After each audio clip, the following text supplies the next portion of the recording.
Hey, today we're painting this environment sketch and I will break down all the main steps, so stay tuned to check the final result. My name is Victor, I'm a concept artist, I work for film and games, and this image took me around 2 hours to complete. The process for this painting is quite straightforward. You can do a very light, even simple line work sketch to visualize the composition and subject matter. It doesn't have to be extremely neat or beautiful, but it should serve as a guide for you to develop the image further. And actually, the more solid the drawing and the composition, the easier it is to achieve the final painting. The final result itself is going to be much better if you have strong drawing fundamentals. Now I'm thinking about the mood of this environment, what light source we're having in the scene, what's the color temperature from the light, and things like that. And once you more or less know those factors, you can continue and block in all the elements from your drawing with some flat color. I'm usually starting from the planes that are further back. Well, first of all, because those are important elements and the sky itself is going to be the main light source. And secondly, because it's quite easy to tackle from the beginning. So what else are we having in the scene? A bunch of trees that are more prominent. Let's go ahead and pick a value for them and mark the shape down. You can also use some textured brushes to make some sort of silhouette for the foliage and then treat it later with light and details. Notice how super rough my brush strokes are, and that's because the purpose right now is to find a nice and graphic composition and find interesting proportions between the main shapes. You should worry about details a bit later. Right now, focus all your attention on composition, your value matrix, and how readable and interesting things are. The water plane is just a new layer with a selection of its shape. For the surface, since it's water, probably was best to use some softer brushes to try to simulate it. You can try and figure out what are going to be the reflections in the water too, and for that, of course, don't forget to look at reference images. It's super rough right now, but it is okay, so we'll polish it later on. Now about those forms, it's time to sculpt this big tree in the foreground, and I mean to indicate how the form works, how the planes turn away from the light, where the occlusion shadows, the area where there is less light from the sky, and so on. And since we don't have a direct light, like a strong sun, for example, we will worry about all these areas where the planes are facing away from the sky and everything in general that is secluded from the light. And that's how we will describe the form of our main object. Up until now, the ground plane was sort of flat, so you can indicate maybe a nice value gradient, perhaps make it a little bit darker in the foreground, as well as add some nice textures to it. I tried to emulate some sort of pebbles and noise scattered around. You can spend less time adjusting and painting those if you just paint them flat. You can use the simple transform tool to skew them into perspective according to the ground plane, and this will make it feel like it's in perspective and kind of save you some time a little bit. So for now, you can spend a little bit of time on the foreground tree, adjust the values, compare them to the rest of the composition, and slowly add textural information.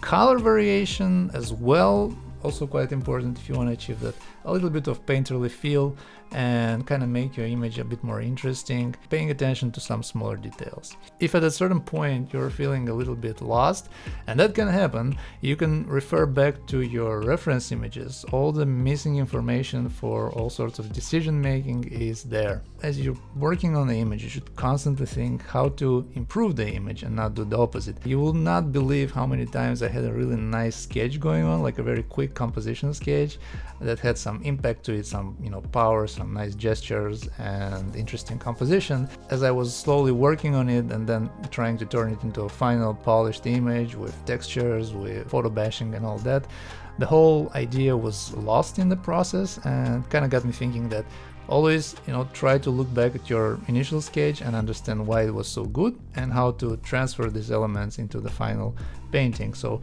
yeah, probably should be mindful of that as well.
Alright, so in general, a lot of this stage has to do with detailing, some polishing. You can enrich the scene by adding perhaps smaller elements, some contrast between bigger shapes, smaller, medium ones, and so on. So to make the painting a little bit more believable and realistic, spend a bit more time on polishing the water surface and other things like that. It really helps to zoom out of the image and look at it in smaller size to understand how readable is everything. Sometimes I just step away from the screen, or you can just zoom it out. And this is important because as you paint, you keep adding information and brushstrokes on top of each other and all of that, and you might jeopardize the readability of the composition you were going for initially. So also, if I see that some values are plain don't work, now is the last chance to fix them. And so don't be afraid to just overpaint or even delete some of your work and then repaint it again. As a last step, to help with the scale and a little bit of story, I'm gonna add some characters, very rough, nothing special, just the silhouettes with a few details. Thank you so much for watching. If you enjoyed this process, you can check the video I did last week. At that time it was a fantasy environment. And again, thanks so much for watching till the end. If you enjoyed it or find it helpful, feel free to subscribe and drop a like, it helps a lot. And I hope to see you in the next one, coming soon.